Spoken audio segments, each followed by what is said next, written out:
It was October of 2022.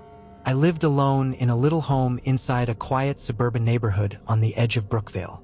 I'd been there since 2015 and had watched the fall-off of Halloween firsthand. Basically, after 2020, nobody celebrated anymore. None of the homes really put out decorations, and very few kids ever came around for candy. It was sad in a way because when I first moved here, the streets would come alive. Orange lights in every yard, carved pumpkins glowing on porches, the laughter of children echoing down the sidewalks. But as years passed, the joy faded, and the night became hollow. That year, I decided to at least keep the tradition alive. I bought a few bags of candy, lit a pumpkin on the porch, and left my light on, hoping maybe one or two kids might stop by. The air was cool, with a faint smell of wet leaves and chimney smoke. Around 8 p.m., it was completely quiet. No footsteps, no laughter, not even the rustle of costumes. I was about to blow out the pumpkin candle when I heard a faint knock at the door. 3 soft knocks. Slow, uneven. I hesitated, glanced out the window, but didn't see anyone. When I opened the door, the street was empty. The porch light flickered for just a second. I stepped out, scanning both sides of the street. Nothing, just silence and that cold October wind brushing through the dead leaves. Then I saw it, something small lying at the edge of my porch steps. It was a candy bucket, bright orange, shaped like a jack-o'-lantern, half filled with wrapped sweets. I frowned. Maybe some kid dropped it? I picked it up, looked around again, but the street remained deserted. I placed the bucket near the door, thinking someone might come back for it later. Around 10 minutes passed before I heard a sound again. This time, it came from the side of the house, like footsteps on gravel. Slow, deliberate crunches moving toward the backyard. My first thought was raccoons, but then I heard breathing, heavy human breathing. My pulse quickened. I grabbed a flashlight and went to the back door. When I shined the light across the yard, I froze. There was a figure standing by the old oak tree. It wasn't moving, just standing there, facing my house. The beam of light barely reached, but I could see the pale outline of a mask. A white mask with hollow eye sockets. My hand shook, and the flashlight flickered as the batteries drained faster than they should have. When I blinked, the figure was gone. I locked every door and window that night. Later, around midnight, I heard the faintest sound of a child laughing. It wasn't playful. It was slow, distorted, like someone replaying a recording at the wrong speed. It echoed faintly through the air vent. I turned up the TV just to drown it out, but deep down, I knew the laughter wasn't coming from outside. It was inside the house. At 2:30 a.m., I woke up to a scratching sound, something clawing the wood near my bedroom door. My stomach tightened. I whispered to myself, "It's a dream, just a dream." But then I heard it again. 3 scratches, slow and deep, then silence. My hand reached for the phone, but before I could dial anyone, the motion light outside turned on. Through the curtains, I saw the same figure from before, standing at the window this time, head tilted, watching. The mask's blank eyes reflected the light like glass. I ducked down, my heart pounding so hard it hurt. After a moment, I peeked again. The figure was gone, but muddy footprints now led up to the window, small ones, like a child's. I didn't sleep the rest of that night. The next morning, I went outside, and the footprints were still there. Tiny, smeared prints in the damp soil. I checked the porch. The jack-o'-lantern bucket was gone. In its place sat a single, half-melted candle. It wasn't mine. It smelled of wax and burnt earth. I tried to laugh it off, telling myself some prankster was behind it all. But when I walked to the end of the street, I saw something that made my stomach twist. Every house on my block, every single one, had an orange bucket sitting by the door, identical to mine. I counted 12 of them, glowing faintly even in daylight. No one else seemed to notice or care. The neighbors went about their morning routines like everything was normal. That night, I packed a bag and stayed in a motel outside town. But sleep didn't help. Around 3 a.m., I got a call from my home number. I stared at the screen for a long minute before answering. There was nothing but static. Then, beneath the noise, I heard it again. a child's voice whispering, "Trick or treat." I hung up immediately. When I returned the next day, my front door was wide open. Inside, the house was ice cold. The pumpkin I'd carved was now collapsed, rotten overnight. On the table sat that same jack-o'-lantern bucket, filled again with candy wrappers all torn open and one small white mask lying on top. I moved out a week later. Sometimes, when October rolls around, I still hear those 3 knocks in my sleep. And when I wake, there's always a faint smell of wax and wet leaves in the air. And sometimes, just before dawn, I swear I see a flicker of orange light at the window, like a candle trying to remind me that Halloween never really ended.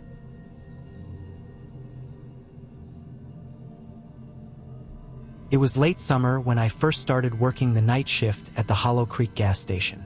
The place was small. Barely 2 aisles of snacks and drinks, a single bathroom, and a flickering light that made everything look slightly green. I took the job because I needed extra hours to pay rent, but it didn't take long to realize that the real challenge wasn't staying awake. It was staying calm. The manager, Rick, handed me the keys with a grin that didn't reach his eyes. "You'll be fine," he said. "Just don't go out back after midnight. The lights don't always work there." I laughed, thinking he was joking, but he didn't laugh back. The first few nights were quiet. I'd wipe down counters, restock chips, listen to the hum of the refrigerators. Sometimes, I'd see the same pickup truck drive slowly past the station without stopping. It happened almost every night around 2 a.m.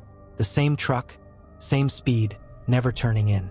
Its headlights always cut through the fog just long enough for me to catch the driver's silhouette. He never looked toward the window. He just kept driving. One night, the air felt different, thicker, almost charged. The fluorescent lights buzzed louder than usual. At 1:47 a.m., the doorbell chimed. I looked up to see a man standing just inside the entrance. He was tall, wearing an old gray coat soaked from the rain. His face was pale, and his eyes looked sunken, like he hadn't slept in years. He didn't move toward the counter. He just stared at the coffee machine. "Coffee's fresh," I said, trying to sound casual. He didn't respond. After a long pause, he walked over, poured a cup, and placed a crumpled dollar bill on the counter. His hands shook. "You live around here?" I asked. He looked up slowly, and for the first time, I saw his eyes clearly, completely black, reflecting the ceiling light like glass. My stomach turned.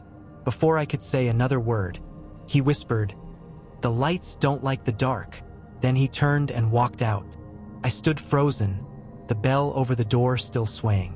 I ran outside, but he was gone. The rain had stopped, yet the ground where he stood was completely dry. The next night, I told Rick about it. He just sighed. "Yeah," he muttered. "Some folks around here talk about that guy. He used to drive a pickup.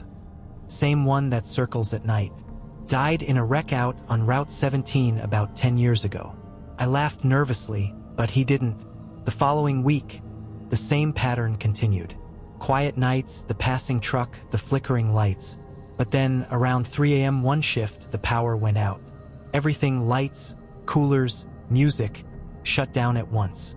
The only sound was the wind outside and the faint creak of the station's old sign swaying in the breeze.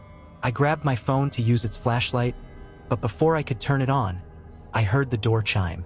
The power was still out. No electricity, but the bell rang anyway. Someone was inside. "Hello," I called out, my voice cracking. I heard slow footsteps moving through the aisles. A shadow crossed the far end of the store, barely visible in the moonlight leaking through the windows. The air turned freezing cold. Then I smelled it, wet earth, like soil after rain. When the lights flickered back on, the aisles were empty. Everything looked normal, except for one thing. Muddy footprints leading from the door straight to the counter, then disappearing. That morning, I went out back to throw the trash. The metal door creaked open, and for a second, I thought I heard whispering coming from behind the dumpster. Faint, like someone murmuring in a different language. When I stepped closer, the whispering stopped. The smell of wet soil filled the air again. I dropped the bag and went back inside. A few nights later, Rick stopped by unexpectedly. He seemed uneasy. "You still seeing that truck?" he asked. I nodded. "Don't make eye contact if it stops," he said. "Just stay inside, and whatever you do, don't open the door." I wanted to ask why, but his face told me not to. That same night, the truck finally stopped. It was exactly 2:12 a.m. I was behind the counter when I heard the low rumble of the engine idling just outside. The headlights flooded through the window, so bright they turned everything inside pale white. Then, slowly, the driver's door creaked open. I ducked behind the counter, heart racing. The chime didn't ring, but I heard boots on the tile floor, the sound of water dripping from a coat, then breathing ragged and close. When I dared to peek over the counter, I saw him, the man from before, standing in front of the coffee machine, staring at it again. He turned his head toward me, and for the first time I saw his face clearly. The skin was grayish, bloated, like something pulled from a river. His eyes were black holes. "You should have stayed in the light," he whispered. Then the power cut out again. Total darkness. I don't know how long I stood there, not breathing, not moving. When the lights finally came back, he was gone. The only thing left was a half-empty cup of coffee, still warm, and a trail of muddy water leading to the back door. When I checked outside, the truck was gone, but deep tire tracks were pressed into the dirt, leading toward the woods behind the station. They stopped abruptly, like the truck had vanished mid-turn. I quit the next morning. Rick didn't seem surprised. He just nodded and handed me my final paycheck in silence. 2 weeks later, the Hollow Creek gas station burned down. The fire department said it started from an electrical short near the back door. No one was hurt, the place was empty. But when they showed photos of the wreckage on the news, something made my blood run cold. In the middle of the soot-blackened floor, right where the coffee machine used to be, there was a clear outline of a footprint, and the dirt around it looked wet.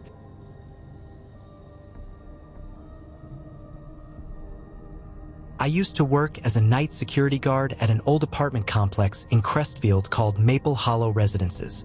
The place was built sometime in the 1960s, with a creaky elevator, cracked hall tiles, and those humming fluorescent lights that never fully stopped flickering.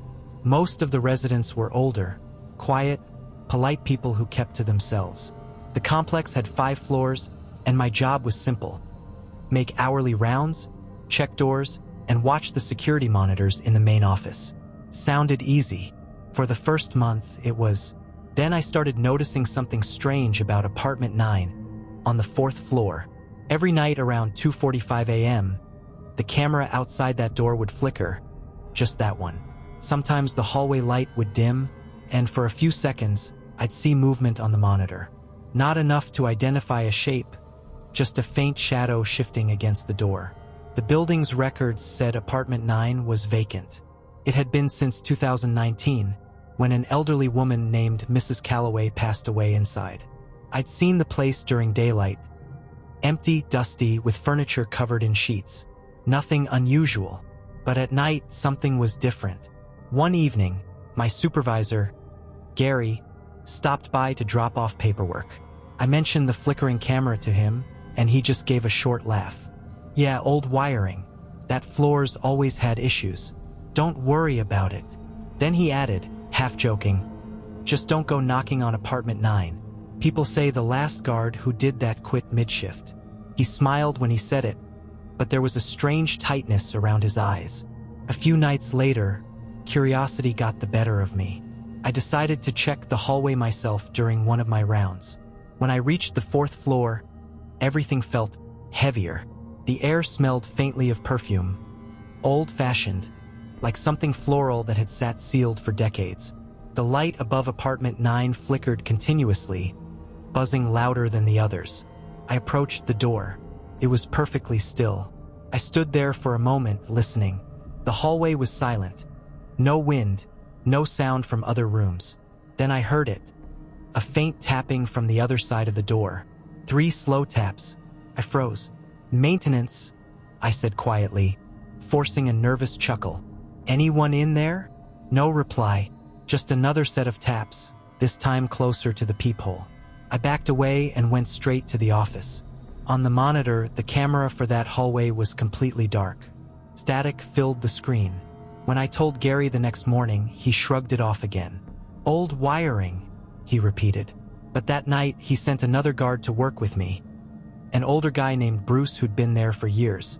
Around 2:40 a.m., Bruce leaned back in his chair, watching the monitors. "You've seen the woman yet?" he asked suddenly. "What woman?" I asked. He nodded at the screen showing the fourth-floor hallway. "Sometimes she just stands there, looks right into the camera. You'll know her when you see her." I laughed nervously. He didn't. That night I didn't see her, but the next I did. At 2:43 a.m., the feed glitched again. Then, for a second, less than a breath, I saw her. A woman standing barefoot in front of apartment 9, wearing a faded nightgown. Her hair was thin and gray, her head slightly tilted. She was staring directly into the lens, eyes wide, mouth slightly open. The image froze, then blinked out. When the feed returned, the hallway was empty. My chest felt tight. I ran upstairs with my flashlight, but the hallway was cold and still. No footprints, no sound, nothing. But the faint smell of perfume lingered. Over the next week, it happened again and again. Sometimes, I'd catch her reflection in the dark screen before the feed glitched. Sometimes, I'd see a shadow drift past the camera when no one was on that floor. I stopped telling anyone. I just did my job, avoiding the fourth floor whenever I could. One night, around 3:15 a.m., I was making rounds when I noticed the door to apartment 9 was slightly open. Not much, just enough to see a line of darkness through the crack. I felt my whole body go cold. "Hello," I called softly. No answer. I pushed the door gently with the back of my flashlight. Creaked open an inch more. The smell hit me instantly. Old flowers, mold, and something metallic beneath it. My light flickered as I stepped inside. The air was freezing. Dust covered everything, and furniture still sat beneath white sheets. On the far wall, an old mirror hung crooked, its glass fogged. I turned to leave, but the door clicked shut behind me. My flashlight flickered again, and that's when I saw it in the mirror. A face, not behind me, but inside the reflection. Eyes hollow, skin gray, mouth stretched in a silent scream. I turned sharply, but the room was empty. When I looked back, the reflection was gone. The door opened slowly on its own, as if pushed from the other side. I didn't wait. I bolted downstairs and didn't stop until I was outside in the cold night air. When I checked the monitors again from the office, the fourth-floor camera showed something I'll never forget. The door to apartment 9 was now wide open, and in the middle of the hallway stood that woman in the faded nightgown. Only this time, she wasn't looking at the camera. She was looking straight toward the elevator. Toward me. The feed went black. I quit that same night. Gary didn't even ask why. He just nodded, handed me my check, and said quietly, "Happens to everyone sooner or later." 2 weeks later, the building management sealed off the fourth floor for renovations. They said it was due to electrical problems. But a month after that, a new guard, someone I'd never met, called the office during his shift. The call was recorded. He said, "There's someone knocking from inside apartment 9. Then the line went dead. No one's worked the night shift there since. And sometimes, when I drive past Maple Hollow on my way home from a late job, I see one window glowing faintly on the fourth floor, apartment 9. The light flickers once, then goes out.